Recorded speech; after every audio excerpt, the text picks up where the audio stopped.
Este, Stone Go, Gary Fife, Jaho Jeff Gados, Muskogee Radio, Mabo Hedges Wedgekis.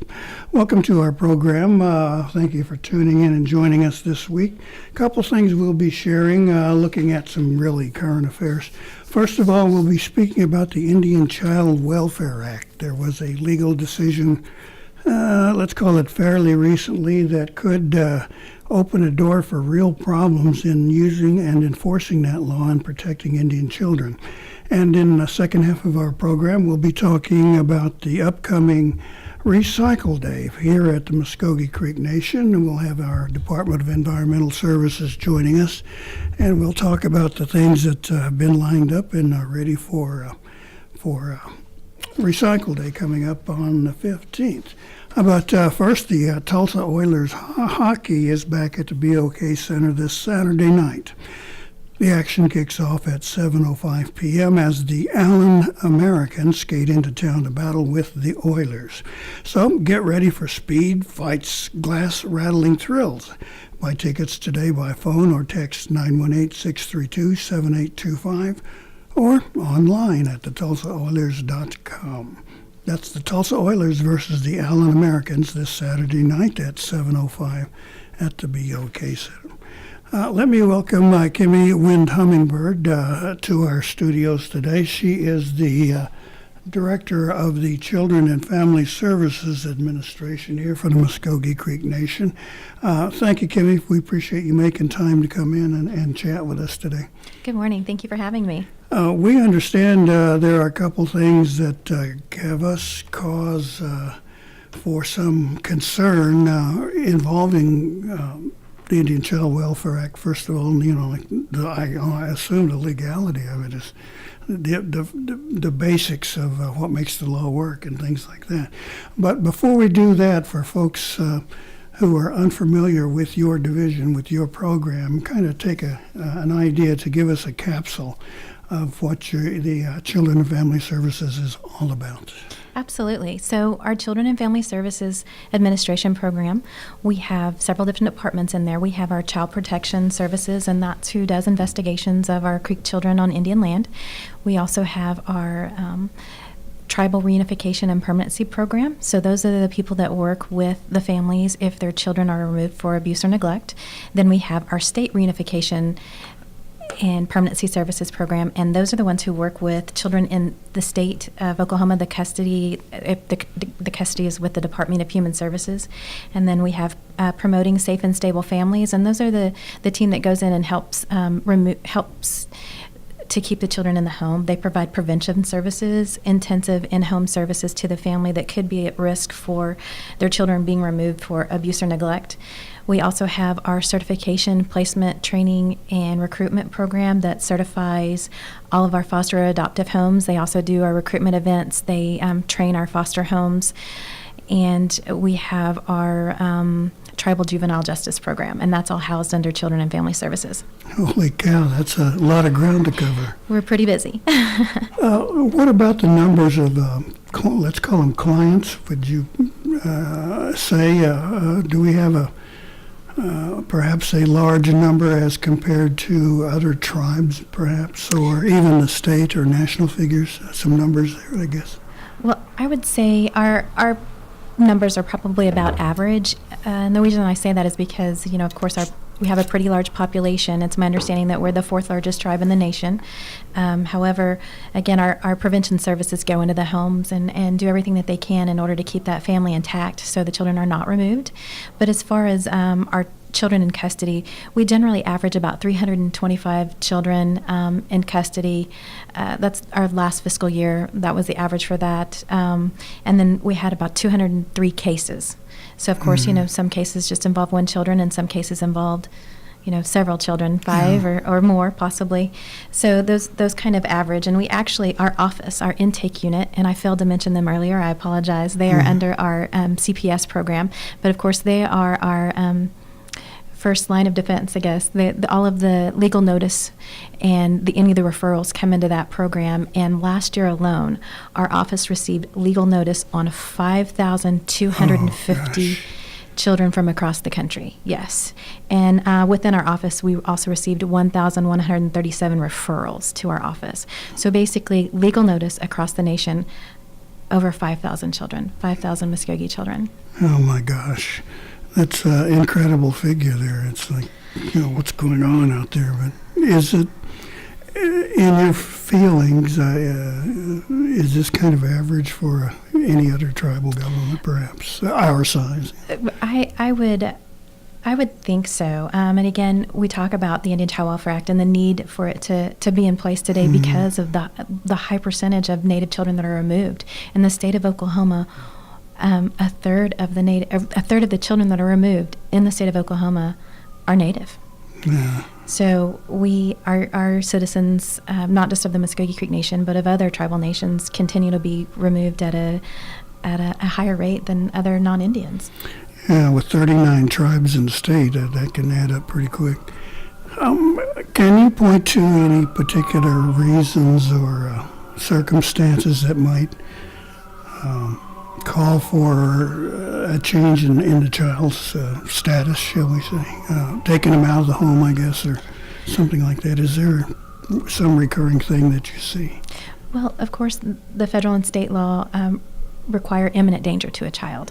So there has to be a qualified expert witness that's willing to testify that the child is at imminent danger to remain in the home. So again, whenever we're working with our families, we do everything that we can. If we get referrals on concerns with a family, if it's a neighbor or whatever, we of course go out and we engage that family in some of our prevention services. But unfortunately, sometimes we are made aware of emergency situations that we couldn't have planned for and we couldn't have been prepared for, but we're there to protect those children and to make sure that if they return home, they return to a safe home. Does the majority of your, let's call them tips, your information, is that from neighbors or other family members or perhaps from Lighthorse? Yes, sir. From all of the above. We do. We get it from the community. We get it from moms or grandmas and grandpas or aunts and uncles and, neighbors, school administrators, doctors, the hospital. We get referrals from pretty much everyone. All right. I guess this next question is kind of far afield from what you do, but we just saw this situation in Beggs. Unfortunate thing there. Can there be any warning signs? Are you aware of? Have you ever run across perhaps something that might point to something that radical? Unfortunately, I have not. Okay. So, well, that's good in a sense, yeah. Yes. But what happened in Beggs was definitely an unfortunate incident, and I hope that it's very isolated, and I hope our community never faces that again. Oh, my gosh, yes.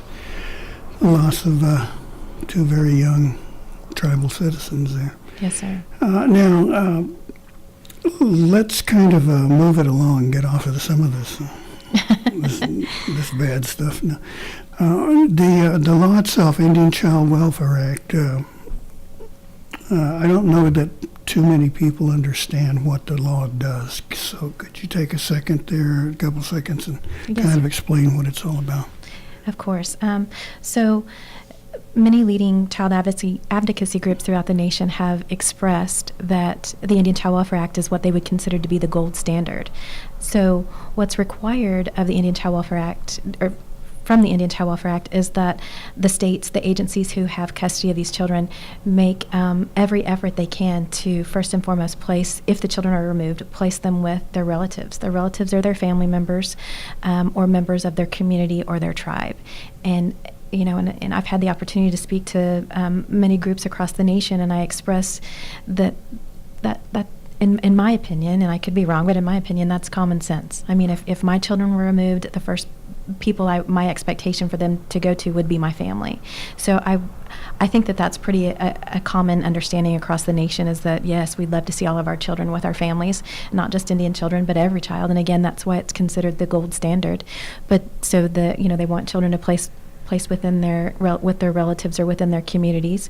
The requirements that need to be met for removal of Indian children are higher than those of a non-Indian, and that's because our children, for a long period of time, and I know that speaking with you, I probably don't have to go into our historical trauma, but they've been removed from our families for no reason. In some cases, they've been removed, of course, and sent to boarding schools and things of that nature. But we, so there are requirements in place in order for you to remove an Indian child from their families. So placement, removal. My goodness. Separation has got to be huge. Well, let me ask you, in the cases that your agency handles, would you say you've been successful in maintaining that family unit and keeping the kids at home, so to speak? Do you have any feel for that? We do. We, of course, our prevention services, we try to remove or keep those children in the home. However, when they are removed, one thing I failed to mention earlier regarding the Indian Child Welfare Act is the need to provide active efforts with the families. Mm-hmm. So there is a requirement for the department to go above and beyond what a general effort would be for them to reunify that family. So, for instance, if a mother needed a substance abuse assessment, so with an active effort, that department worker would sit down with that mother and say, okay, here, you need to do your assessment. I've made the assessment for you. It's on this at this date at this time. Our agency has paid for the assessment, and we can transport you to the assessment, versus just handing mother a card that says, here, you need to go get your assessment done. So active efforts are required by law for them to be when they work with our Native families. So with the children that we work with in our tribal families, though, we take that one step further. So our tribal reunification and program services, they do what I would consider extreme efforts. So they are often in that home with the child and with the mom and the dad, working as closely as possible with that family to, reunify it to the best extent possible. Mm-hmm. Would you say then it would have to be a fairly extreme situation then for a child to be removed from a family? I would say that we are always going to err on the side of the child. Mm-hmm. So if we have some concerns with the safety of that child in that home, then we're going to take all the steps that we need to assess the safety in that home. Have we removed children and the imminent danger been removed from the situation and we placed back shortly thereafter? Yes, we have. So there is the potential that, based on the safety assessment that our program does with that child, that we could potentially remove that child for a short amount of time and then place that child back. But again, we're going to make every effort we can to ensure that that child is in that home with its family and safe. Mm-hmm. Now, the word safe pops up several times. I guess, let me ask you this one more on the kind of negative side. What sorts of things would be cause for removal? Of course, there's our children are generally throughout the nation, and again, this is a statistic throughout that's common across the nation, is that children have a tendency to be removed for neglect. Mm-hmm. So basically, if there's a substance abuse issue that the parents are dealing with that has led to the neglect of their children, then we would have to assess their safety in the home. Of course, we wouldn't want a 2-year-old roaming the streets at night and being, picked up by light horse on the side of the road. Those, of course, are very concerning. We do have emergency situations. Of course, our children also face physical abuse and they face sexual abuse as well. So those are some of the alarms and some of the things that we're always looking for whenever we're assessing the safety of our children. I think too many times we've heard stories from other news agencies of officials going into a home and finding really no food and empty beer bottles and whatever else, and the place being, the word is filthy is what comes to my mind. That would be enough cause to remove the child, to place them in protective custody, and then what happened? Would you file charges, or would law enforcement take over at that point? Well, and depending on the situation, yes, instances that you mentioned are very disturbing, Mm-hmm. and those could be considered neglectful of the child, especially if you've got a baby crawling around. You don't want the child crawling through the apartment with broken beer bottles or things of that nature.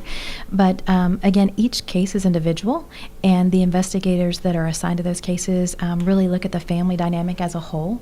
And again, if it's something that our prevention services could come in and help mom or dad or whoever is providing care to the child, get the facility cleaned up, get the home cleaned up, get some groceries or do whatever, and then offer some services, some parenting, some budgeting, some discipline techniques, some stress management relief techniques to that family, then that's what we'll do. Let's talk about the winning side for a minute, the positive side. Do you have a field in for the number of situations or a percentage perhaps that you have been successful in keeping a child there, making these changes at a home happen, the cleanup, the rehab, whatever is necessary? How are you doing, in other words? I guess?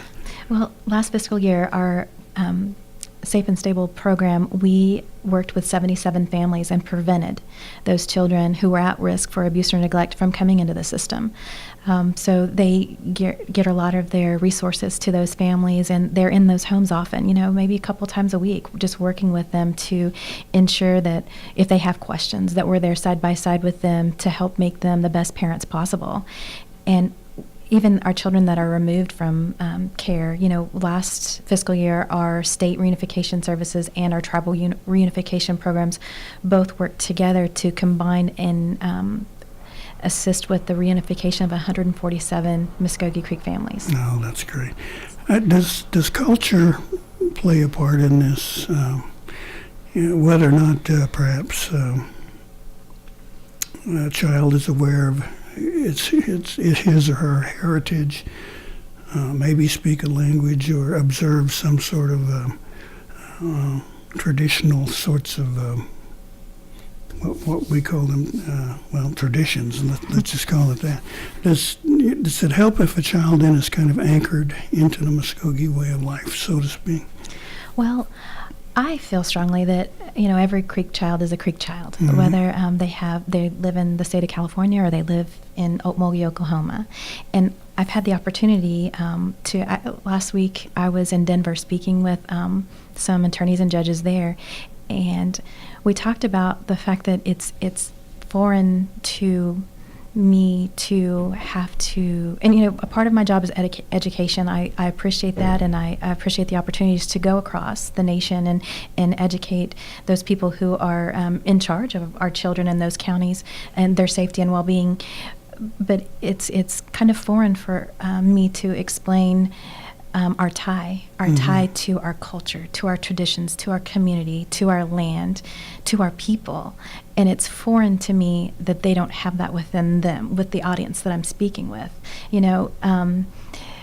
Of course, I've been in Indian child welfare for 20 years now. I've done nothing but Indian child welfare since I graduated from college. So I'm fortunate that I found my passion early. So and again, I feel like it's my duty to go and educate others on what we look like in Muskogee, Oklahoma. But with that being said, it's kind of odd for me to have to say that out loud, Mm-hmm. that they don't, of course, because it's not uncommon in our home environments to be living with our aunties or our uncles or our grandmas or our multi-generations Mm-hmm. living under the same home. But in a traditional Western culture, it's just you and your children, and that's it. And so they're like, there's several different generations living in this household. Is that a problem? No, sir, it's not. In fact, we encourage that. Mm-hmm. That's just the way we are, helping family raise family. Well, it seems that in my experience, I've heard that having those kind of ties back to who you are actually strengthens a person, keeps them grounded and well rooted, something to fall back on and look at and take part in and grow with. So, is that something you would agree with? Yes, sir, absolutely. Okay, well, good. The Indian Child Welfare Act, I guess, really made some news. Was a couple of years ago with the baby Veronica case, and people were calling in to a legal examination. Why the law? What's it doing? What's kind of taking it apart, and whether or not it was really applicable in that case. In recent days or weeks, we've heard of a case in Texas where a judge ruled against the Indian Child Welfare Act, and I guess the alarms went off across the nation of people becoming extremely concerned about the future existence of the law and the protections it gives.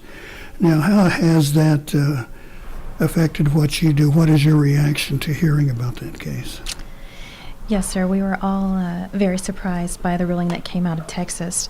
It actually essentially found that the Indian Child Welfare Act is unconstitutional and a race-based law. And we all know that, of course, that's not our interpretation of it all. It's about a political status, as having the ability, because of course I'm Muskogee Creek, but I'm also Cherokee, and I have the ability to choose which tribe, if either tribe, I want to be an enrolled member of. And so of course we don't feel that it's a race-based law at all. We feel it's for the protection of our children. And our Attorney General's office did make did release a statement regarding that ruling, and if you don't mind. Please. On October 4th, 2018, the United States District Court for the Northern District of Texas issued a decision in the case Brecking versus Zinke, declaring that the Indian Child Welfare Act is unconstitutional. The Muskogee Creek Nation strongly opposes this decision and will vigorously defend ICWA in the face of such aberrant attacks. We support the Cherokee Nation, Oneida Nation, Quinault Nation, and Morongo Band of Mission Indians as they appeal this decision. Also on October 8th, the Muskogee Creek Nation joined NICWA, the National Indian Child Welfare Association, NCAI, the National Congress of American Indians, AAIA, the Association on American Indian Affairs, NARF, the Native American Rights Fund, and 31 other organizations in a joint statement condemning the ruling. So we strongly support the Indian Child Welfare Act, and we're fortunate that Chief recently, on the 40th anniversary of the enactment of the Indian Child Welfare Act, which was last week, November 8th, Chief also issued a statement regarding our support, the Muskogee Creek Nation's support of the Indian Child Welfare Act. Might be a good time to remind our listeners that the relationship between American Indian tribal governments and the United States is indeed political. It is not racial. Absolutely. So if anyone says, well, I hate something based on race, well, that ain't the case, folks. Yes, sir. If you go to the Constitution, it's there in the commerce laws and treaties, federal statute. Time and time again, it's been upheld as a political relationship. You don't make treaties between races. You make them between governments, and that's what it was. That's what it is. It still exists. Okay, enough of my preaching. I agree wholeheartedly. But no, honestly, folks, if you're going to look at these kind of situations, you need to keep that in mind, that it is indeed a political relationship. Has your agency had to marshal any resources to deal with this court decision? I know the statement of support is there, but is there anything else that might give you a chance to worry about it or to react? At this point, we are all of the tribes. Our tribe is a member of the Oklahoma Indian Child Welfare Association, so we've had several meetings and several discussions about this issue. And to my knowledge, that it's just factored into the northern Texas right now at this point. So we haven't heard anything in Oklahoma, and I've expressed to my workers and other tribes across the nation and the state of Oklahoma have asked that if we hear it trying to be applied in other state courts or other county courts, that we just kind of keep it on everyone's radar and make everyone else aware of it, because again, it's actually a stay was there's going to be an appeal from my understanding, and a stay was requested. The initial stay was declined, but I believe if it hasn't happened already, they intend to request a stay at the next level. Okay. Well, keep up the fight. I mean, it's so important. Now, you said 20 years of Indian Child Welfare Act. Is there a cost that you've paid in dealing with such an emotional and strong, potentially lethal almost subject like that? I mean, does it wear you down? Yes, sir. Unfortunately, it does. But I am thankful for my ability to go into state court systems or to tribal court systems or to across the nation to educate everyone on the need and the importance of the Indian Child Welfare Act. And it is a struggle. I mean, I have seen some things I can't unsee. I have had conversations that were terribly hard to have. I have seen a 6-foot sheriff buckle on his knees in full bulletproof vest and on the floor, very upset and emotional because of the injuries that we had seen to a child. And I know that because I was sitting on the floor right next to him, comforting him. So yes, I have unfortunately been exposed to things that have been hard to deal with, but a friend of mine told me many years ago, because I was struggling with my ability to continue to do this line of work, and she said to me, "Kimmy, if not you, who?" And I said, "Darn you." Why did you pull that one Exactly, out? exactly. So I am, like I said, I'm very fortunate that I stumbled onto my passion, but that is something as a child welfare worker that you have to learn to disconnect. And sometimes you have to learn to laugh to keep from crying. Well, let's hear about laughing. I'm sure you've got situations or a history there that kind of made it all worthwhile.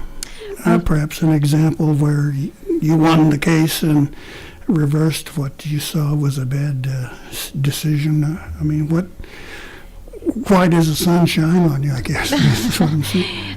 Yes, sir. We have those good ones. We have those ones where the children are not at risk, or there's a non-offending parent that we go and say, hey, this non-offending parent should absolutely have custody of this child. I mean, I've been involved where we've sent children out of the country to be with their non-offending birth parent. I've been involved in situations where we felt strongly that a child should not have been removed, and we planted our toes in, and we said we disagree wholeheartedly, and it was turned over on appeal, and the child went home. And I've been involved in some where we have requested children be placed with relatives for an extended amount of time, and we're just having a firm disagreement with the Department of Human Services, and whenever we got in front of the judge found that yes, that child needed to be with relatives. So I do know that there is a reason that we do what we do, and I'm proud of the work that we do at Children and Family Services, and I know that we have an awesome staff over there. We've got about 34 employees, and I believe it was last year we were doing the math. We were all, the managers and I were sitting around the table, and we were talking about how many years all of us there had worked within Indian Child Welfare, and we have about 260 years under that roof. Gosh. Yeah, just working with Indian children and preserving our children and our culture, and just going to battle for our children. That's quite a resource and strength. Yes, sir. So all in all, you would say it's been worthwhile. Absolutely. I wake up every morning excited about the opportunities that I have each day to help our children. Okay. Is there anything coming up on your calendar that you want to make mention to our listeners? Some educational opportunity or a seminar or... Actually, this month, the month of November, is National Adoption Month, and we generally have an event. Unfortunately, we didn't have access to the mound on the 8th. There was a trial going on, but we will be doing some community activities throughout the month. I don't know that they've been ironed out yet. And each month we try to do, or about every other month, we try to do something to a community outreach to inform the community about child abuse prevention or foster care recruitment, certification, things like that. So we are always, you'll probably see us out in the community a lot. Glad you're there. Thank you.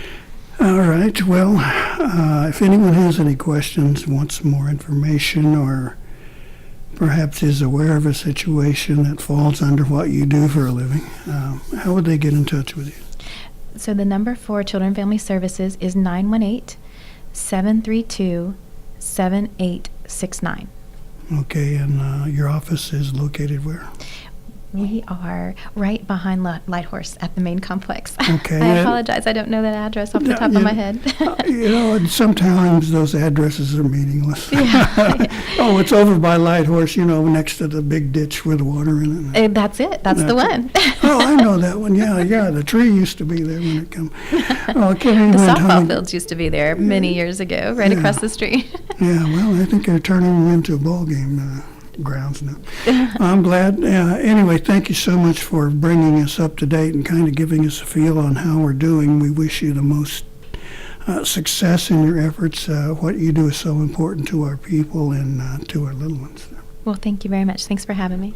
All right, we're going to take a short pause here, and we're going to come back with James Williams, and we'll talk about Recycle Day. So please stay with us here on Muskogee Radio.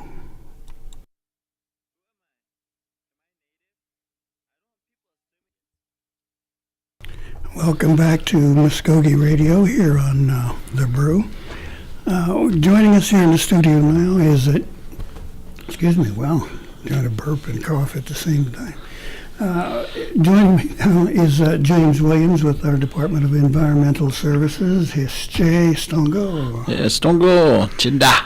And anyway, we have done this several times, and I'm still glad we're doing it, talking about the Muskogee Creek Nation taking part in Recycling Day, an annual event now that has, I think, become more important as more people are becoming aware.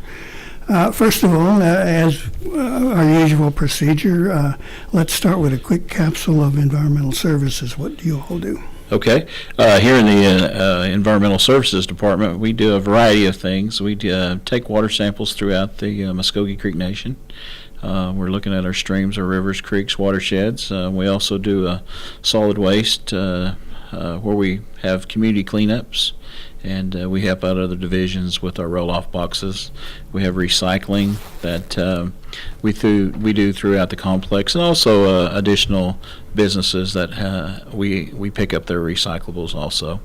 And then we have just our regular way too much fun stuff that we have, which is asbestos, mold, lead-based paint, hazardous waste, all that good stuff, so we do that too. So, and then we do a lot of work for the housing division also. So, and we work with the EPA, some EPA projects. So, we just do a variety of things out of that little office. So, well, I run across your crew most often when they come through our buildings to pick up the recyclables, the paper, the plastic, whatever. Right. The little blue waste cans. Yeah, the little blue containers. You see those? Those are for recycling, and not for trash, but for recycling. Right. That's important. I think to a point to make is that you're not there to pick up people's trash, but to recycle. That's right. Some of them quite hadn't caught on to that. The recycle bins, they see a bin, they say, oh, it's got a hole in it, so they'll put some trash in there. And sometimes when people do put like a big, large drink in there or something, it'll contaminate the whole box, and so then we just have to throw that out. Mm-hmm. So, but we're getting better. The tribe's getting better. Our citizens are getting better. Our employees are getting a little better. So it's good. We're collecting more than we've ever collected, so that's a good thing for us.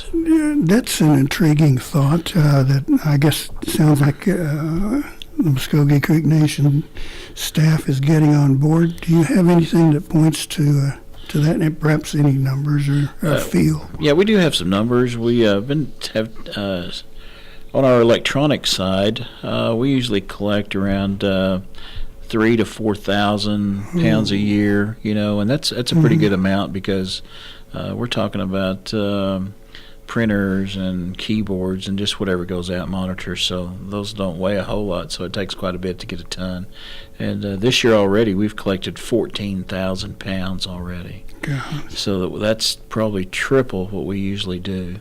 And we got one more day tomorrow, so we've already exceeded our expectations, and we're going to grow more tomorrow. So, before we get away from it, then what are people getting rid of? If you want to donate to the Salvation Army or someone, they will not touch computers and things like that. Right. You will. Yeah, we will. We take all kinds of office e-waste. We take printers, copiers, old computer towers, laptops, keyboards. We even take old phones. We even take the old cell phones and the batteries, so we'll take those too. So, and then we can get we get a few old VCRs. Somebody dug out of their closet. They might use that again, but I don't think so. Well, there's still a few movies on VHS that would still be good.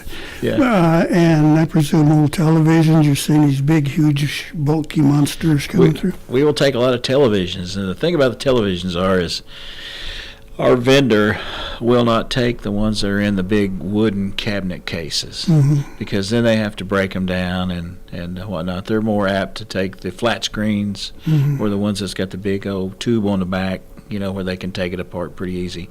If it's got the big housing of the big cabinet, the vendor kind of shies away from that because that just takes them more time to disassemble it and then pull out what they need out of there.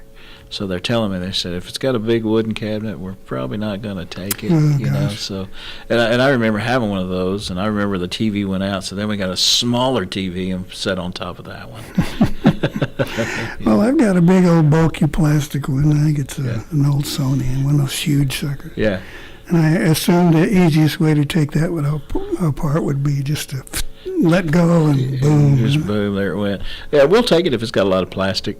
It's just the wooden ones that she doesn't know what to do with the wood after that, because they don't do anything with it. It just fills up a trash can. Yeah, if you burn it stinks. And yeah. Chemicals in the air, things like that. We used to call that was wood. Some of the wood that they use, it used to be wood, but it's just pressed wood now, so we call it was wood. Somebody makes a fortune off of that, making furniture. They do. Some compressed sawdust, too.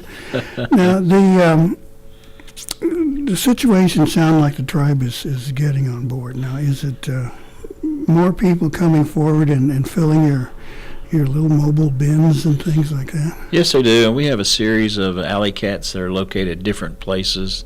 We have one behind the casino. We have them out front of our offices. That way, if we're not there, they can put their recyclables in there, whether it's plastic, cardboard, paper, shredded paper, or bottles.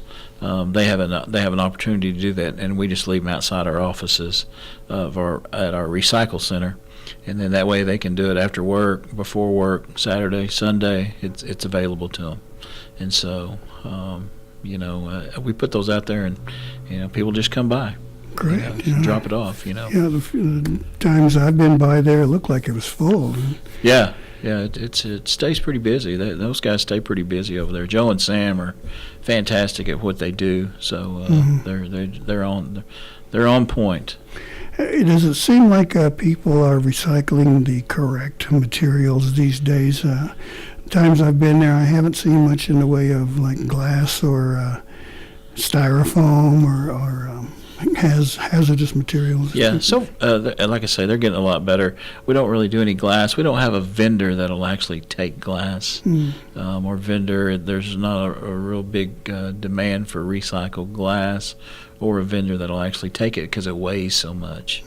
You can take it to them, but a lot of times you have to pay them to take it. So, and it weighs so much, you have to lift it with a forklift and then put it on the back of your truck and haul it. So, we're not really collecting a whole lot of glass. And then the styrofoam, we just don't have a vendor that'll take it. So we just have to throw that away. And then that lasts forever, right? Lasts forever, so it hardly ever breaks down, so. But that's kind of where we're at. But like I say, the tribe is getting better. This year we're opening it up to the community. We want the Muskogee community to come out, bring their recyclables, bring their e-waste.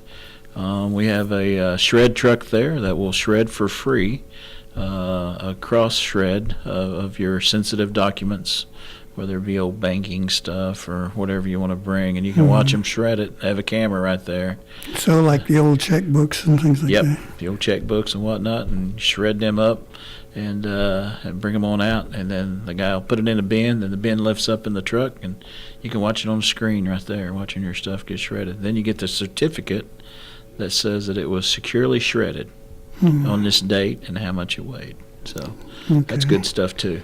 So if the IRS comes looking, you say, no, I shredded it. See? I shredded it. Here's my documentation right there. Yeah, and then I'll tell you where it went if you want to go get it. Yeah, but Do you take all kinds of papers? I'm thinking, there's usually I've seen some separation for like slick paper magazines and things that are supposed to be separate. yeah, we do take some magazines and some books. We'll have to put them in a separate pile. But the paper, we like to take the shredded paper. We got to the point where some people were dropping paper off, and it was really some sensitive information that we didn't want out. And we don't really have time to sit and shred there. And so we're almost making the requirement that if it's shredded, we'll pick it up. Mm-hmm. And that way we'll pick it up, so we can bale that shredded paper. The paper that we were getting, some people put some household information on there, and we really didn't want that out because once it goes to a vendor, we're not for sure what happens to it. So Right. we didn't want to be responsible for somebody's identity theft just because they didn't shred it. So we thought, we need to take ourselves out of that equation, and that way they didn't say, well, we took it to the tribe and then they did whatever with it. Or they didn't do whatever. Yeah, and so we want them just to have it shredded before it gets there. Okay, that would be a wonderful idea. Right. And there are lots of household shredders now that people have, and Right. you hear that little whirring sound and these little Fall out of there. yeah. Yeah, the cross-cut shred is ideal. While we're on the subject, what else do you not want to see? What kinds of things are excluded? Well, we used to didn't take tires, but we're taking tires this year. Really? We got a permit from the ODEQ, and they're going to allow us to take used tires. The used tires are like car tires and light truck tires, motorcycle tires, moped tires. We really can't take the semi-truck tires or ATV tires, off-road vehicles, airplane tires, or the real skinny bicycle tires, and the mower and the wheelbarrow tires. They just want the ones that roll on the highway, vehicle, light truck, that type stuff. And because the guy that picks them up, that's what he uses. Right. I think the other ones you have to take somewhere else, but we are taking tires tomorrow. So if anybody's got some tires they need to get rid of, bring them on out, and we'll take them off your Well, hands. it's odd that you might mention that because I tend to see a lot of shredded tires up and down 75. Yeah, I know. Yeah, going from here to going Yeah. home and back, you see a lot of those suckers that just completely. Disintegrated. Yeah. Yeah, we call those alligators when we see them on the highway. Hey, there's another alligator right there, so that's what we call them, alligator. I saw one of those things happen right in front of me once, and kaboom! Oh, geez. Oh, yeah. Some of the things we don't take glass, obviously. We don't take any refrigerators. We don't take any washers or dryers, any white goods. We call them white goods. We don't take any of that. We don't take car batteries either. We don't take car batteries, but we do take like the rechargeable batteries, and we take the ones that come out of like the 18-volt drills, cell phones, walkie-talkies, stuff like that. We take those type batteries. But we just don't take the big batteries. That would include the double A's and Yeah, we triple take all that. Okay. Yeah, we will take all that. So basically, tomorrow's an e-waste collection. We take all the office e-waste. We used to say everything that had a cord, but we've had to kind of drop that back. And we're kind of focused more on office e-waste or small household e-waste. So we're taking a lot of cardboard. Cardboard's always a big thing that we take. We do take the shredded paper. We take the plastics, the 1 and 2s, which is always good. And some of our bigger items that we have on the plastic that we garner up pretty good is those orange Tide laundry detergent bottles.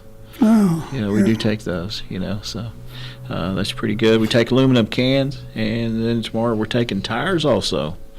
So our hours tomorrow is 9 o'clock in the morning till 3 o'clock in the afternoon. If you come around noontime, we are cooking up some hot dogs. So we're probably not going to cook them up at 9 in the morning, but closer to 12. And then also we'll have a few door prizes, and we'll have some environmental education material out there too. So. I'm sure there's some folks who have had hot dogs at 9 a.m. Yeah, I'm sure there are. But yours truly once or twice in my life. Now, you mentioned plastics 1 and 2. I'm not sure a lot of people know what that is. Yeah, plastic 1 and 2. Usually the ones are the clear plastic. Water bottles. The water bottles. That's the bane of our society anymore. You got those water bottles, and you can look on the bottom of a water bottle, and it'll have 3 little arrows just like that, and they'll have a number in it, or say 1 or 2. Yeah, some of the thicker plastic is 2. That's all we can take is just 1 and 2, like 2-liter bottles, tea containers, milk containers, stuff like that are usually 2s. We don't take anything. I wish we had a vendor, but we don't have a vendor to take the red Solo cups. Wow. That's like a 7. Yeah. And so that's really got some content to hold that hard plastic together. And once they melt that down, it has some carcinogen type stuff in there. We just can't use that. They're hard to tear up and get rid of. That's right. They tend to fight back when you're trying to get rid of them. Yeah, we're trying to start a new program where we're taking back feed sacks for the ranchers and the farmers, but we just hadn't got that worked out yet. And they also want me to take some the hard plastic, like in the water troughs, but that's about an 8 or a 10, and I just don't have a vendor for it because those troughs get out there, like in this weather right now, it gets real hard. Yeah, if an animal was to kick it or whatever, it just breaks. It's brittle. And then they said, "What do we do with them?" And I said, "You may have to throw them in the trash because we don't really take those." And of course those won't break down, so some of them thought that they would burn them, but that's the worst thing to do, because then you get all that carcinogen stuff in the air. So that's what we do. Then they pile up in the landfill if you. That's right, and they don't go anywhere. They ain't breaking down. So that's what we're doing. But let's see here. We have a pretty much a day's full of activities there. Is that what you've got? Got a full day. We'll probably be out there a little before 9 and get everything opened up and start greeting some people about 9. I know there's some people that's already called the office and ready to bring their stuff, so we're trying to hold them off till tomorrow. And we'll do it for a good hard 6 hours. The past years have seen you conduct some highway cleanups. Is that activity again repeated? That's right. We'll probably do that again this year. We usually do that for Earth Day. And we'll have some community participation, employee and participation for the Muskogee Creek Nation.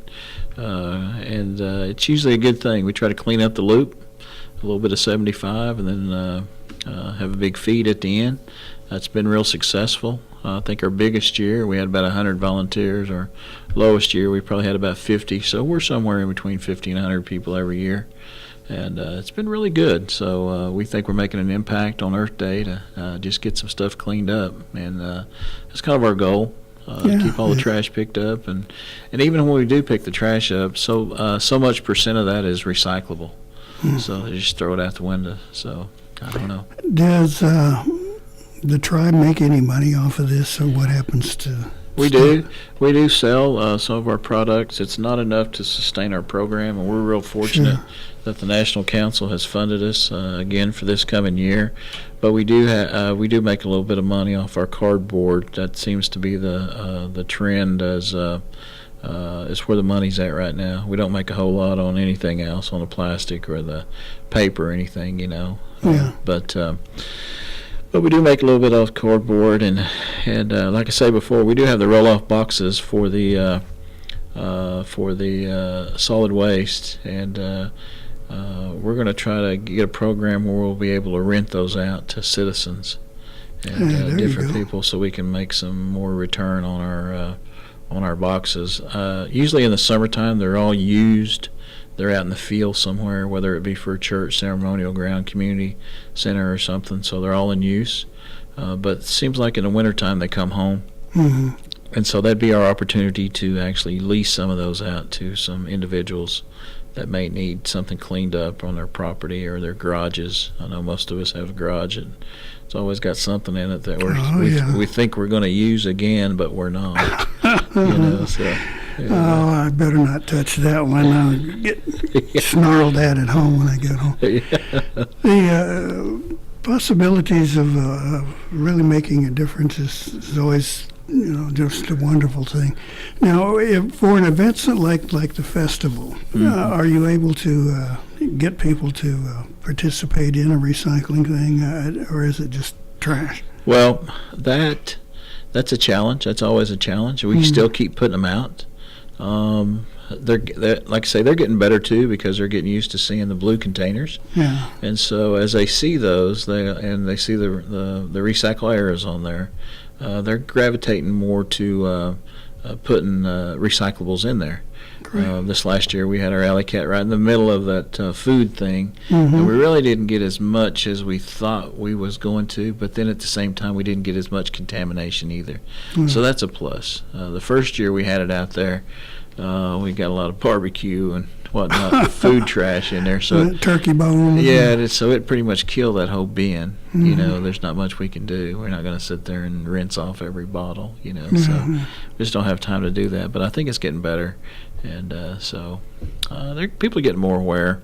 About the environment and what they can recycle and whatnot. Everybody ought to have a recycling container by their trash can. You'd be surprised what you can recycle. Oh, yeah. Even at my house, we have a couple small containers, and they fill up fairly quick.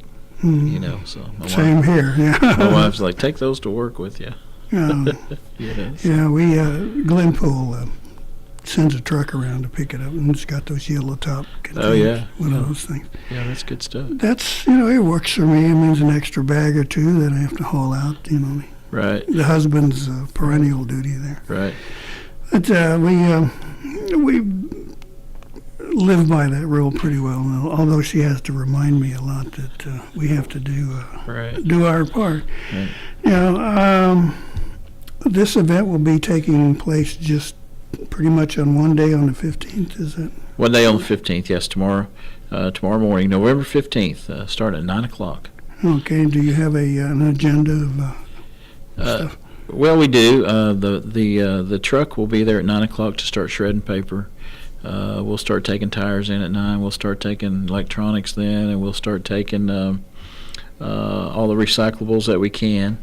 I think we're going to have a live remote from Mr. Brewer. Yes, the Brew. The Mvskoke at 11 o'clock, and he'll be out there for a couple hours during lunchtime. So, maybe I'll come harass him. Yeah, he's going to be out there, and hopefully our media will be out there and whatnot. So. Oh, I think we'll be there. Yeah, so. We want to do a positive story. That's right, So, but it's a good thing, and we enjoy it. I think it's making more people aware. That's why we had to incorporate one more day this year. We usually just do it on Earth Day, which is usually about the third Friday in April, and then November 15th is always National Recycle Day.